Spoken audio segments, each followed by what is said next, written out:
The year is 2025. A dark cloud hangs over the Kenyan community in America. 1,282 Kenyans face deportation. They are not alone. Thousands from other African nations share their fear.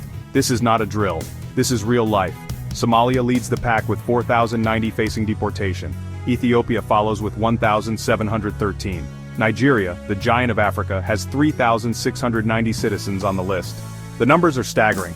Uganda, Tanzania, Congo, Burundi, Rwanda, Zimbabwe, Zambia, South Sudan, Niger and Djibouti are also impacted. These are not just numbers, they are people. Mothers, fathers, children. The reason? The U.S. Immigration and Customs Enforcement, or ICE, says they violated immigration laws.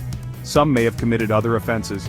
ICE calls it routine enforcement, but for those facing deportation, it is anything but routine. It is life-altering. The Kenyan community is in turmoil. Families are being torn apart. The American dream is turning into a nightmare. ICE. Two letters that strike fear into the hearts of undocumented immigrants. They are the enforcers, the ones who carry out deportations. Their reach is long, their power is immense. But who are they? And what is their history? ICE was created in 2003. It was a response to the 9/11 attacks.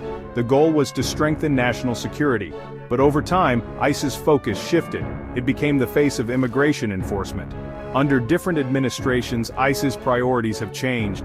But one thing remains constant: the power they wield over the lives of immigrants. ICE's tactics have often been criticized. Raids, detentions, and deportations have become commonplace. The agency has been accused of racial profiling and human rights abuses. The Trump years were a dark time for immigrants. The former president made it clear he wanted less immigration. He called it the largest deportation operation in U.S. history. Trump empowered ICE. He gave them more resources and fewer restrictions. Deportations soared. Families were separated at the border. Children were put in cages. The world watched in horror. Then came Biden. He promised a more humane approach. He vowed to reverse Trump's policies. But progress has been slow. Deportations continue, albeit at a slower pace. The Biden administration says they are focusing on criminals. But critics argue that the system is still flawed. The debate over immigration is complex. There are no easy answers. But one thing is clear: the system is broken, and it is tearing families apart.